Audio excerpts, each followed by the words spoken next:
हाहा guys हामी चाहिँ आज कहाँ जानु लाग्यो है नुवाकोट जानु लाग्यो है नुवाकोट दरबार।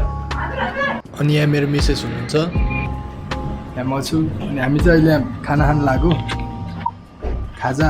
अब खान्छौँ अनि त्यसपछि हामी जान्छौँ है गाइज। सर्च लट बाटो हेर्नुपर्छ। गाइज हामी चाहिँ अब जानु लाग्यो टोकाबाट। यहाँ छ हाम्रो बाइक। अनि अब चाहिँ हामी जान्छौँ है सर्च लट बाटोमा भेट्नुपर्छ है त।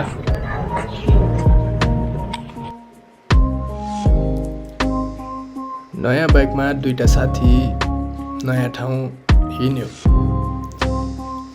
बाटोमा। नयाँ नयाँ गाउँ पनि देख्यो, नयाँ बाटो पनि थियो। अनि पहिला चाहिँ स्कुटर थियो, स्कुटरको याद पनि क्या आउने के भनौँ न।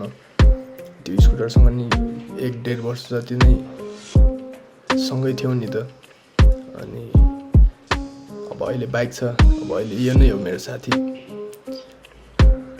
अनि अर्को कुरो यहाँको चाहिँ अलिकति कहाँ पुग्यो जस्तो लाग्ने ठाउँहरू रहेछ कि यो चाहिँ थान्सिन हो कि के भन्थ्यो यो ठाउँलाई होइन, एक्ज्याक्टली थाहा छैन। जस बाटोहरू नि राम्रो थियो। हामी बरा फेरि पुग्यो है।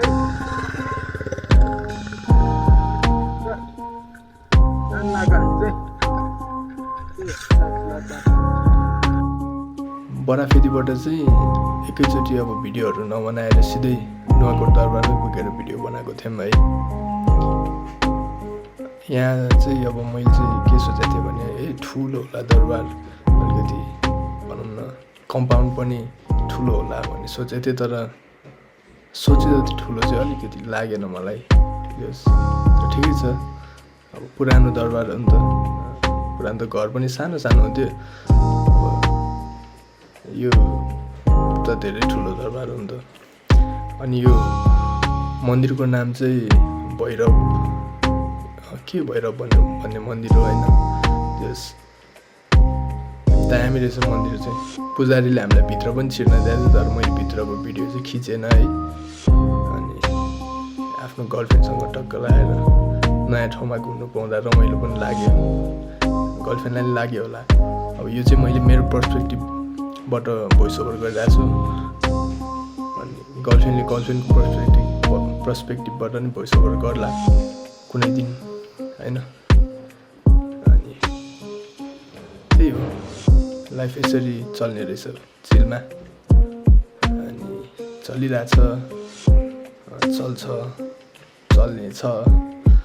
अनि भिडियो चाहिँ अलि हावा छ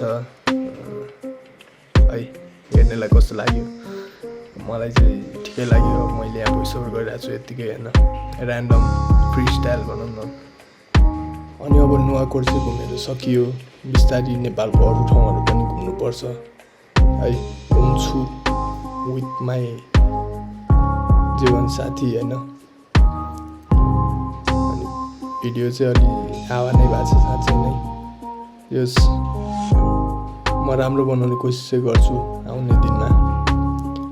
त्यही हो, सर्च लाउड बाटोमा भेट्नुपर्छ, खतरा आर्टिस्ट भन्नुपर्छ है त।